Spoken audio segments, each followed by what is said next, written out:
আশাশুনি উপজেলা ও কালীগঞ্জ উপজেলার বিভিন্ন সরকারি প্রাথমিক বিদ্যালয়ে বার্ষিক পরীক্ষার কেন্দ্র পরিদর্শন করেছেন জেলা শিক্ষা অফিসার মোহাম্মদ রুহুল আমিন।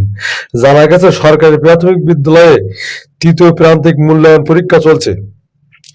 পরীক্ষার সার্বিক অবস্থা দেখতে জেলার প্রত্যন্ত অঞ্চলে ছুটে যাচ্ছেন জেলা শিক্ষা অফিসার।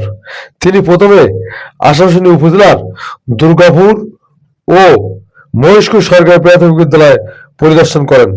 পরে কালীগঞ্জ উপজেলার ফতেপুর সরকারি প্রাথমিক বিদ্যালয়, সর্দারপাড়া সরকারি প্রাথমিক বিদ্যালয়, হোগলা সরকারি প্রাথমিক বিদ্যালয়, পারুলগাছা সরকারি প্রাথমিক বিদ্যালয়, মহৎপুর সরকারি প্রাথমিক বিদ্যালয় সহ বিভিন্ন সরকারি প্রাথমিক বিদ্যালয় পরিদর্শন করেছেন।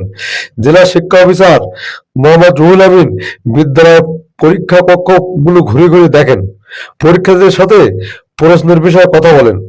পরীক্ষার সুন্দর পরিবেশ ও শতভাগ উপস্থিতি দেখে সন্তুষ্টি প্রকাশ করেন। প্রাথমিক শিক্ষাকে এগিয়ে নেওয়ার জন্য শিক্ষকদের নানা নির্দেশনা দেন।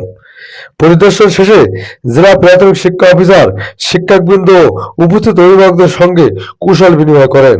এসব উপস্থিত ছিলেন সহকারী জেলা শিক্ষা অফিসার মোহাম্মদ মুজফর উদ্দিন, উপজেলা শিক্ষা অফিসার দীপক কুমার বিশ্বাস, সহকারী শিক্ষা অফিসার মোহাম্মদ মুস্তাফিজুর রহমান প্রমুখ।